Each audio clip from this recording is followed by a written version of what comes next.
Hello! For the past month, I've been working on a project called Undying Tales. It's an October challenge created by artist Stephanie Law. Here's all the work that I've done so far, and the one we're going to be focused on today is the Bengal Tiger. The Bengal Tiger was day 5, and you're seeing it today because it's been one of my favorites that I've made thus far. You see me soaking my paintbrushes here. You always want to do that so that the ferrule, or however it's pronounced, the little metal part, doesn't get full of paint, but gets full of water. The paper that I'm working on is a bit damaged. You may see that a little bit here at times. I was okay with that because I knew that I'd be using colored pencils on top, and so anything that happens with the watercolor and the paper that's not quite what I wanted could be corrected later with the colored pencils. The reference that I'm using for this painting is fantastic. I only used one. For most of the paintings that I did, I used multiple images and combined them, but this one I just had one reference image. It was by Richard Verbeek on Pexels, or from Pexels, which is a free image site.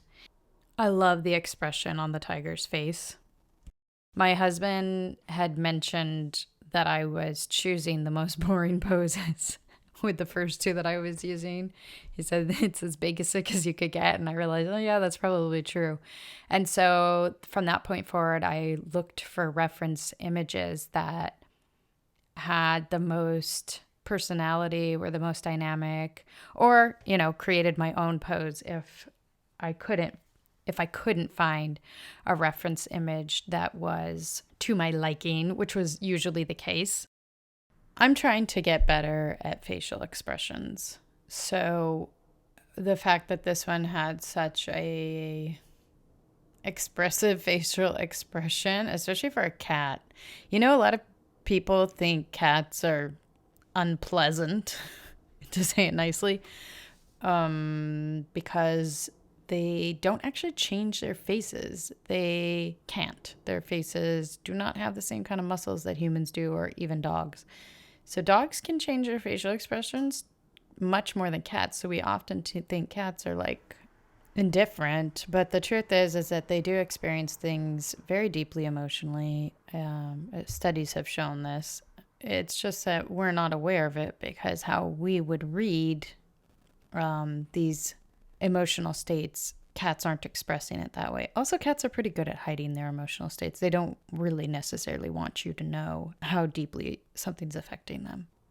So I was delighted to find this dynamic image of a cat, and I feel like I was also able to capture the expression quite well, despite that is not a strong point of mine. So I mentioned that the paper that I'm using is damaged. It's Canson Heritage hot press paper. It's kind of bumpy though. Arsh is very, very flat, very hot pressed. Like, it looks like it was ironed. This one, it looks like someone was ironing it and then got bored and didn't finish the job. And so because of that, I was using Mission Gold paint on it. For this challenge, I had just filled up my new Pottery by Eleni ceramic palette with core watercolor.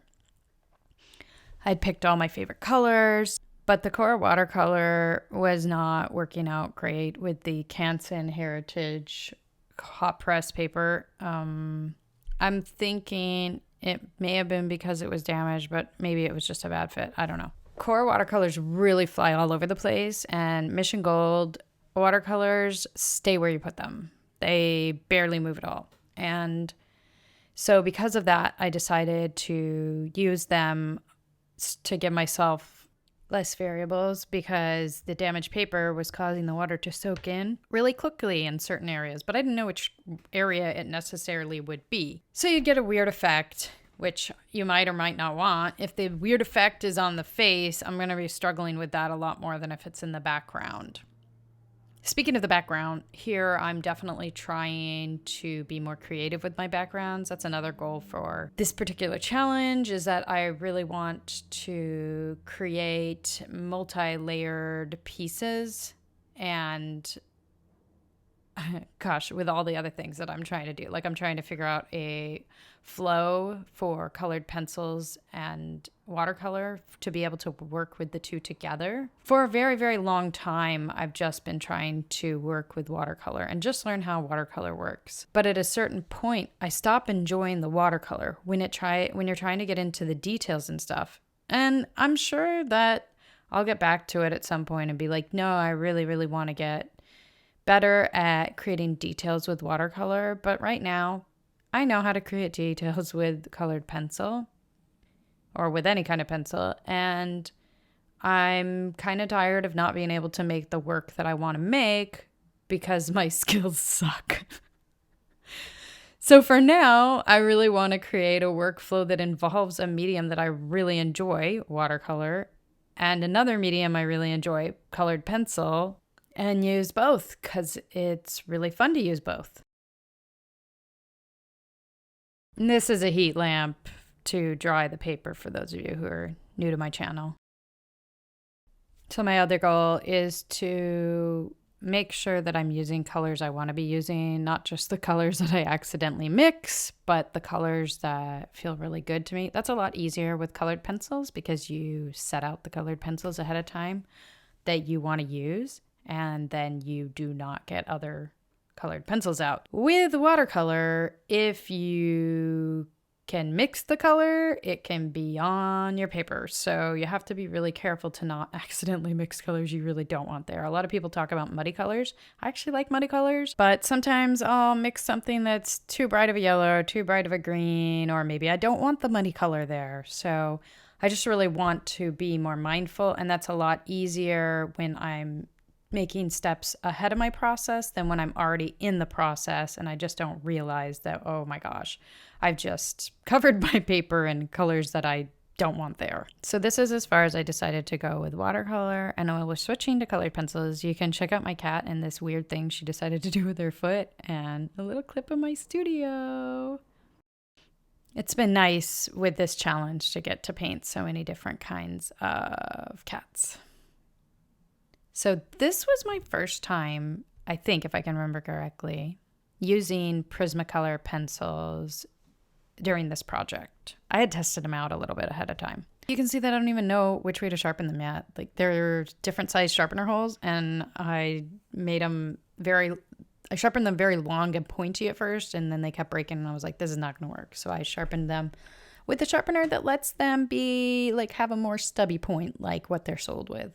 I had originally been using polychromos pencils on top of my watercolor sketches. I love polychromos, but I really did not like how they felt or moved or worked on top of watercolor. I was super frustrated with how it was working out. So in the days prior to using these Prismacolors for the first time, I went to the art supply store. I tested out a lot of different brands. I still preferred the polychromos, but I discovered Prismacolors, and to my surprise, they were my favorite because I'd heard a lot of mixed things about them. But several weeks later, I've actually still been trying other brands as well, because I discovered, to my sadness, that Prismacolors, a lot of the Prismacolor pencils, not all of them, are fugitive and they're not light fast. So I'm still looking for other options. I might be making a video about my color pencil exploration in the future, and if I do make that, you can click the link right here. So unbeknownst to me, I was using quite a few colors that are not light fast. That's not a problem if you don't intend to sell your work. That's not a problem if you intend to sell prints of your work. But if you want to sell an original, or if you want to make an original for yourself that'll last a long time, you really need to make sure that the pigments that you're using are light fast. I'm going to look into whether or not there are ways to improve light fastness, like sealants, whatever. I literally think I have one. It's a spray though, and I prefer using wax sealants, but I don't know if the wax sealants improve the longevity of any of the pigments. If I do find a wax sealant, I'll be really happy because I really would like to be able to use some of the colors that I don't feel comfortable using anymore. Some of these really bright ones, and I think the indigo blue, the bright orange, the red, I think it was poppy. They only have one red that's not fugitive, and it's called permanent red. This is still Prismacolor that I'm talking about. There are plenty of brands with less fugitive colors, but most of the colored pencil brands I'm discovering, it's like some of them are 100+ years, but a lot of them are 50 to 100 years. And, where would we be with so many of the great artworks of time if they all just disappeared? Like, I know they used fugitive ink. I know a lot of the classic artworks look different than how they were originally created. I'm super proud of how I was able to fix this area here. I missed a spot of the background. Like, I didn't color it green, and it had a very hard edge, and I magically was able to cover it up. Yay, Prismacolor white! So usually when I do a painting, I will detail out the whole thing. The background, the foreground, makes a difference to me. But this time I tried really hard to make sure that I created lots and lots of contrast and shadows on the face, and then didn't make the background or the back body of the tiger. I tried not to make the stripes too distinct. I think I might have actually done too little. I like how it looks. I like how it turned out, but just by some people's reactions, like, oh my gosh, I really like his face. I'm not really getting compliments on the composition or anything like that. That doesn't mean that the composition's bad, but at least my husband was like, well, what about the back of him? So I was purposely trying to not do too many details on the back. You guys tell me, those of you who have made it this far, what do you think? Should I have spent more time making sure that the back of the tiger was as detailed as the front? I'm happy with the way it is. I liked that at least in the back I used lots of different colors on the stripes. Just like in watercolor, I don't use black usually because you can make a more dynamic, very dark color, black almost, by mixing a lot of different colors, and it gives more vibrancy to the blacks and doesn't make them look too much like a black hole or anything. Like, you can literally kind of like flatten out a painting with black because it can just look like a deep shadow, I guess. So I did the same thing with colored pencils that I do with watercolor, and I mixed with a lot of different, unfortunately fugitive in some cases. I used a lot of different colors to create my shadows, or my stripes in this case, which is, just a dark color. I love how it turned out. And I love how the face turned out. I love how I was able to capture the tiger's expression. This is by far probably the most colorful painting, or at least like the brightest color painting that I did in this challenge so far. I wouldn't have thought that I would like a very, very bright painting. I usually prefer more muted palette, and I like colors. I like things to be colorful. So sorry about my head totally in the way there. I haven't loved most of the extremely saturated or overly bright paintings that I've made. It's just not worked out for me when I've done it. But it was different with this one. I liked how it turned out. All too often I'm finding that I'm having successes that weren't planned. They're surprises, maybe they're mistakes. It's just how it turned out.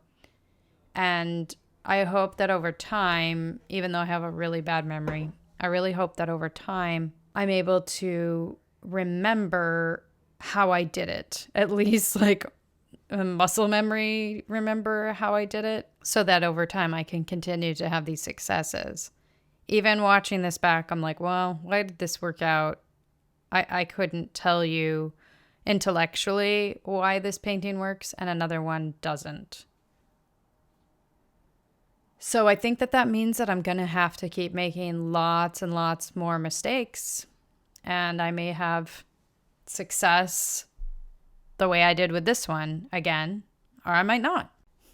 So I'm going to use the heat lamp here to warm up the tape, and hopefully it won't rip the painting too bad, because that happens to me seemingly no matter what. Although I have started putting the tape like on my clothes to get the tape hairy. Okay, so here you go. This is the final product. Thank you so much for joining me, and I'll see you in the next one. Bye.